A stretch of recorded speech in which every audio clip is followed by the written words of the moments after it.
กับสบายดีและสวัสดีจ้าพี่เอฟซีทุกคนทางฝั่งไทยหรือฝั่งลาวหรือว่าต่างประเทศเนาะวันนี้มาพบกับ2น้องเอิญสาวลาวคือเก่ามาพบกับสาวหญิงหลีสองสาวคือเก่าพี่น้องมาหาอยู่หากินอีกแล้วทุกคนแถวทงในทงไห้ทงหน้านี่แหละเนาะถ้าคนกบคนปูคนอัน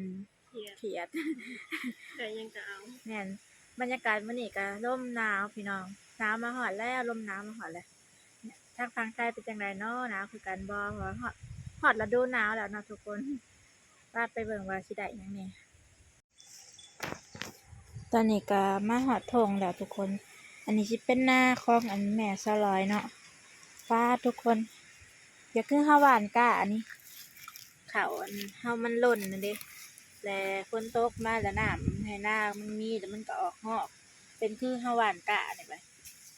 เป็นหว่านข้าวต่อยบ่ออกหลายๆเด้อทุกคน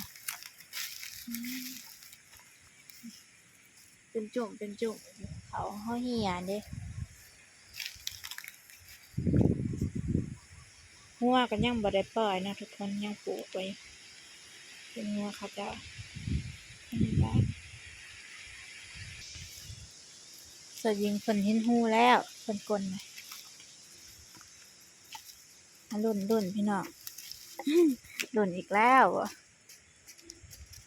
ว่าสิเป็นกบหรือเป็นกระปูเนาะดินกะเป็นดินแดง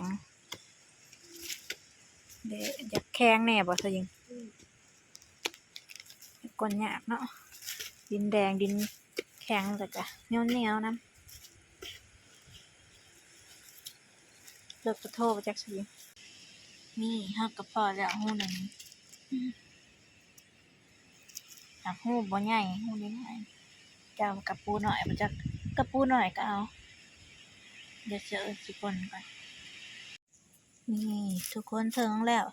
หูที่เสิร์ฟว่าหูนิดหน่อยนะกดลงไปก็เป็นกระปู เดี๋ยวสิจกเอากระปูก่อนนี่ทุกคนจกขึ้นมาแล้วเป็นกระปูกับโตบ่ใหญ่กระปูน้อยก็เอาเพราะว่ายามนี่นะเพิ่นแซ่บมันทุกตัวน้อยตัวใหญ่กับมันทุกคนสยิงมันยิงหูเดียวได้กบน้ำกระปูน้ำหน่อยอยู่น้ำกันไก่กันหัวหนึ่งเอา เพิ่นเอิ้นใส่เชิญยังไปเลาะไปทางพูนทางไกลๆเติบได้กบเพิ่น เสิร์ชกระแลนมาเบิ่งกำลังหมานทุกคน กำลังหมาน หลังต้นหาหลังต้นเพื่อ สยิงหมานแล้วตัวคุมนี่นะเพิ่นน่ะมีทั้งเขียดทั้งกบได้ กบน่ะรีบลงพื้นท่านจกในหัวเพิ่นได้เขียนก่อนจะยิงจกนี่แต่หัวเพิ่นเต็มขึ้นมาแล้วพี่น้อง จังได๋ หัวกบเขียนเตือนเลยเขียนคือการทำตัวบักใหญ่ๆ ขึ้นว่ากบเหรอ ถ้ายิงคือแบบกบตัวบักใหญ่นั่นเขียนจ้ะเดี๋ยวจะยิงที่จกเบิ่งใหม่เพราะท่านมาถึงขังพี่น้อง อันนี้ก็สิเป็นหน้าอันแม่บ่าวเนาะพ่อน้องก่อนน้ำนี่ให้หน้าเพิ่นน่ะหลายทุกคน จะคือยามมันเฮาสิลงนานี่น้ำมีแหละพักแวนเพิ่นก็พื้นขึ้นมาอีกเนาะตะกี้น่ะบ่มีแล้วน้ำมีแล้วเป็นพื้นขึ้นมาอีกพักแวน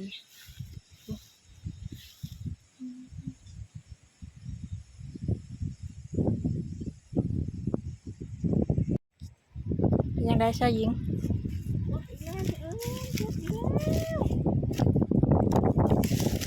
นี่พี่น้องหูเทียนถ้ายิงมันมาลุ่นกันเด้อพี่น้องนะมีกบเสยพี่น้อง ติ้งยุ่ยอยู่ติ้งยุ่ยอยู่ตัวบักใหญ่นะ ถ้ายิงน้ำมันแห้งอะไรทุกคน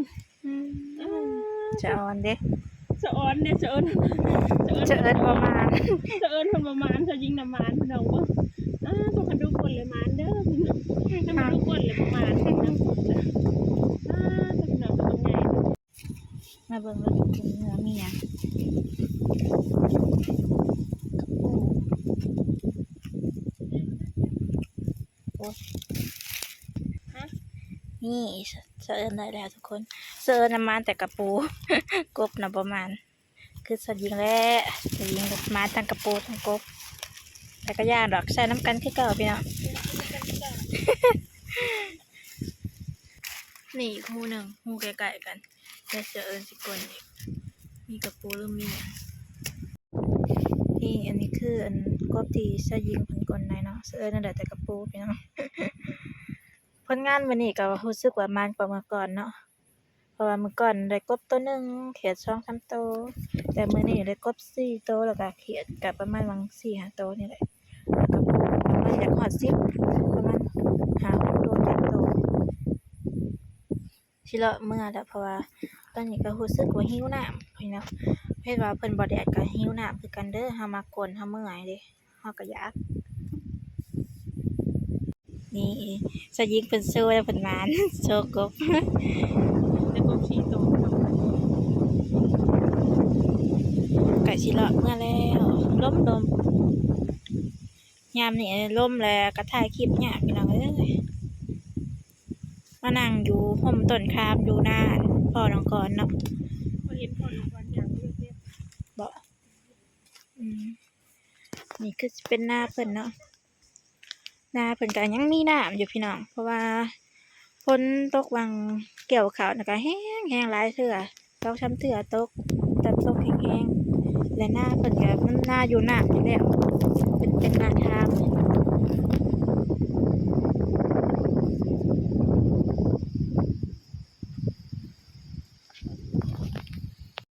เมื่อละทุกคน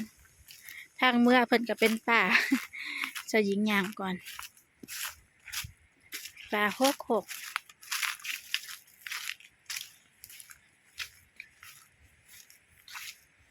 ผัดบ่อยู่ป่าผัดอยู่ข้างนอกผัดลมพี่น้องหนาวเพิ่นเข้ามาป่าแค่นี้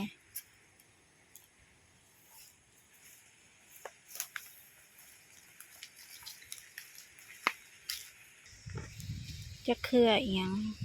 เครือมันเทียนกับบ่แม่นหักใบน่ะจะคือใบมันเทียนพี่น้อง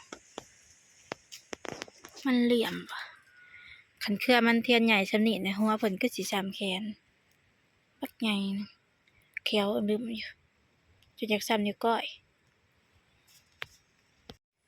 โอเคนะทุกคนตอนนี้ก็กำลังพากันย่างเมื่อเนาะสิบ่ได้เฮ็ดอยู่เฮ็ดกินให้พี่น้องเบิ่งเนาะเพราะว่ากบเอามาก็สิได้แบ่งกันอีกเนาะพี่น้องเพราะว่าไป2คนเด้